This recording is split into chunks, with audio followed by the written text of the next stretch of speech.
ఇకపై మనల్ని ఎవరూ విడదీయలేరు.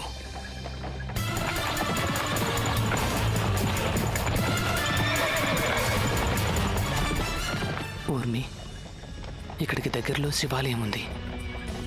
అక్కడ మనం పరమేశ్వరుడి సాక్షిగా పెళ్లి చేసుకుందాం. మనిద్దరం కలిసి ఆ 7 అడుగులు నడిచాక మరో 7 జన్మల దాకా మనల్ని ఎవరు విడదీయలేరు.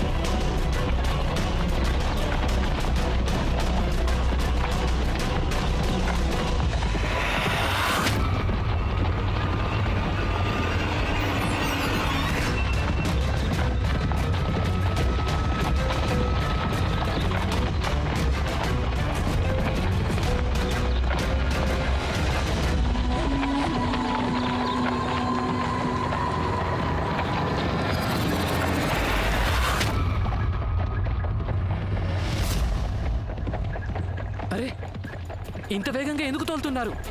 ఏయ్, నెమ్మదిగా తోలు. అరే, వీడు ఎక్కడికి వెళ్ళాడు? దూకి. కార్తీక్, ఈ బగ్గి తలుపు తెరుచుకోవట్లేదు. ఎవరైనా కాపాడండి.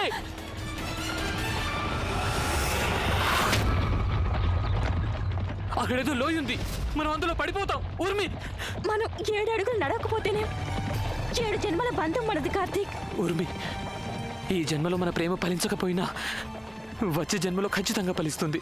మాటివ్వు. మాటిస్తున్నాను.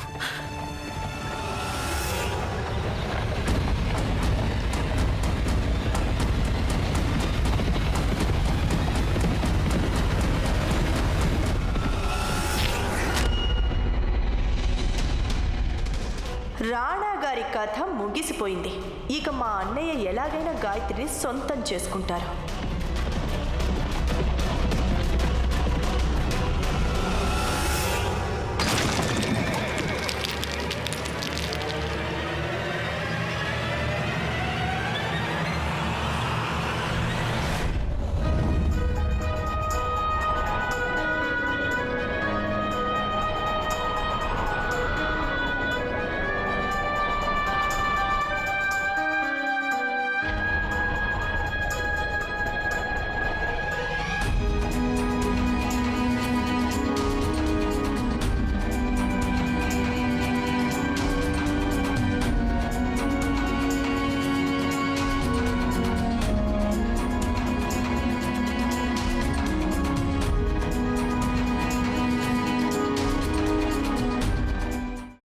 అమ్మా, అలాంటి వాళ్ళది నిజమైన ప్రేమ కాదు, అది వ్యామోహం.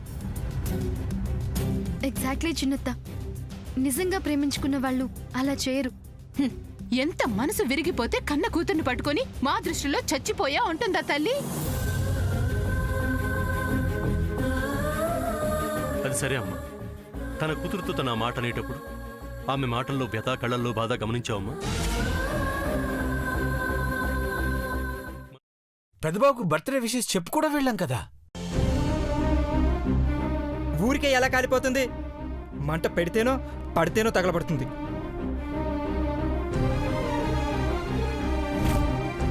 కరెక్ట్ చిన్నబాబు, నీకొచ్చినట్టే నాకు డౌట్ వచ్చింది. పార్వతే షర్టును తగలబెట్టిందనుకుంటా.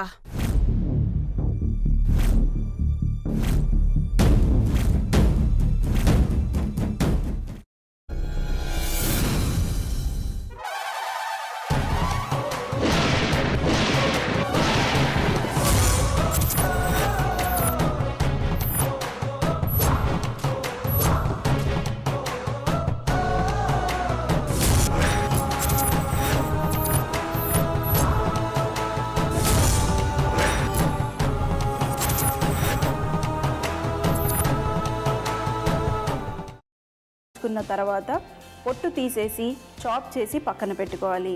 ఒక ప్యాన్లో కొద్దిగా నూనె వేడి చేసి అందులో ఆవాలు, మినప్పప్పు, శనగపప్పు, కరివేపాకు, సన్నగా తరిగి పెట్టుకున్న ఉల్లిపాయలు వేసుకుని 1 నిమిషం పాటు వేయించుకోవాలి. ఆ తర్వాత కాల్చి కట్ చేసి పెట్టుకున్న వంకాయని కూడా అందులో వేసుకుని బాగా మిక్స్ చేసి బౌల్లోకి ట్రాన్స్ఫర్ చేసుకుని అందులో తగినంత చిక్కటి పెరుగు లేదా పల్చటి పెరుగు వేసుకుని మిక్స్ చేసి అన్నంతో కానివ్వండి, చపాతీతో కానివ్వండి సర్వ్ చేసినా చాలా బాగుంటుంది.